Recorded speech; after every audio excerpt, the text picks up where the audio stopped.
to Simon & Schuster for permission to do this read aloud. It's called Pokko and the Drum by Matthew Forsyth. Hello everybody, it's Sarah from the library. We have been so busy at the library lately. Do you know why? It's summer reading!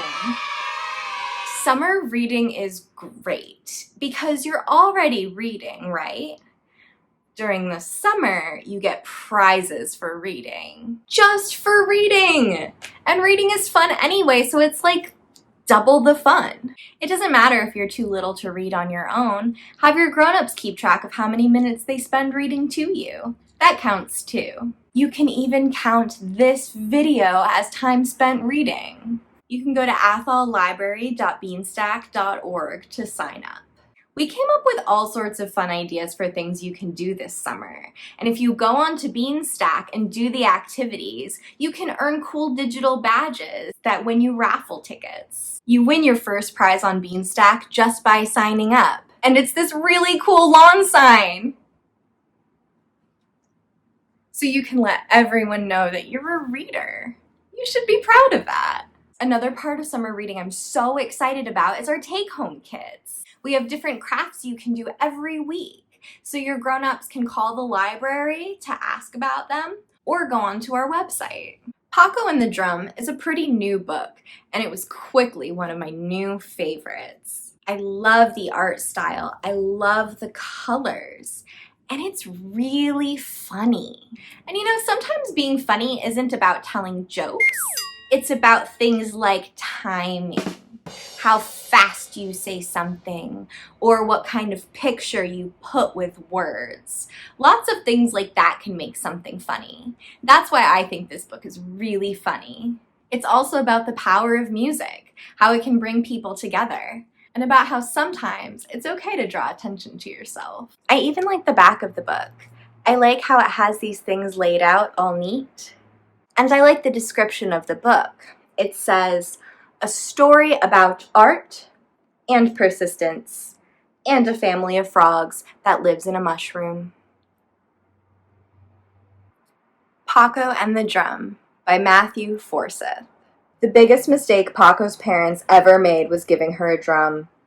They had made mistakes before, like the slingshot, and the llama, and the balloon. But the drum was the biggest mistake. We shouldn't have given her that drum, said her father. What? Said her mother.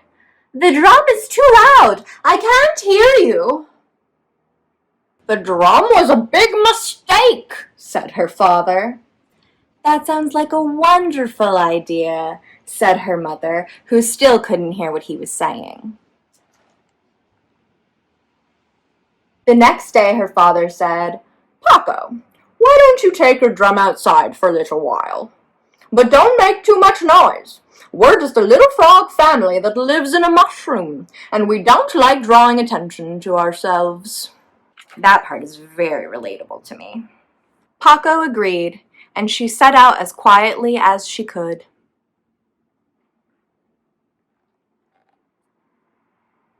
See her going off with her little drum? You can say, bye, Pokko. Bye, have fun with your drum. It had just rained, and the forest was sparkling like an emerald. And it was very quiet. Too quiet. This is one of the parts that I think is really funny. Pokko started tapping on her drum just to keep herself company. But something stirred behind her. A raccoon playing a banjo started following her, so Pokko hit her drum louder. And then a rabbit with a trumpet started following them, but Pokko kept playing her drum. And then a wolf, who couldn't really play anything, but was very happy to hear the music, joined in, and Pokko still played her drum. But then the wolf ate the rabbit, and Pokko stopped playing her drum and faced the wolf and said, No more eating band members, or you're out of the band. I'm sorry, said the wolf. And he meant it.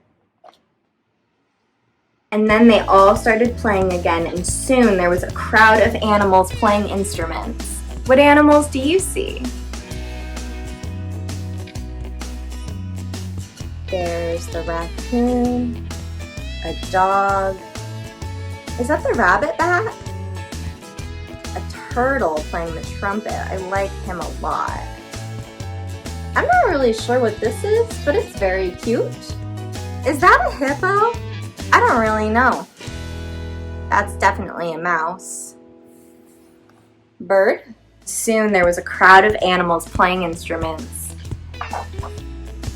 And a crowd of animals following them around, enjoying the music.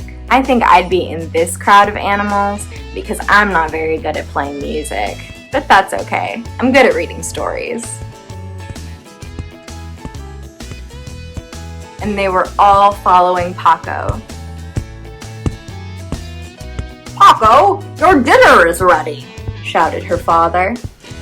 No one answered, but he could hear music in the distance. I think his face right here is really funny too. And the music grew louder and louder until the crowd swept through the house and carried Pokko's parents off into the woods. "Oh no," said her father. "Oh dear," said her mother. "I think that's Pokko down in front," said her father. "And you know what?" "What?" said her mother, who was just getting to the best part of her book. "I think she's pretty good." And no one could hear what he was saying. But if they could, they all would have agreed. That was Pokko and the Drum, one of my new favorites. Did you guys think that book was funny? It's okay if you don't. Everyone has a different sense of humor. If you made it this far, you should go to Beanstack right now and log this many minutes of reading. Thank you for listening and sharing this story with me.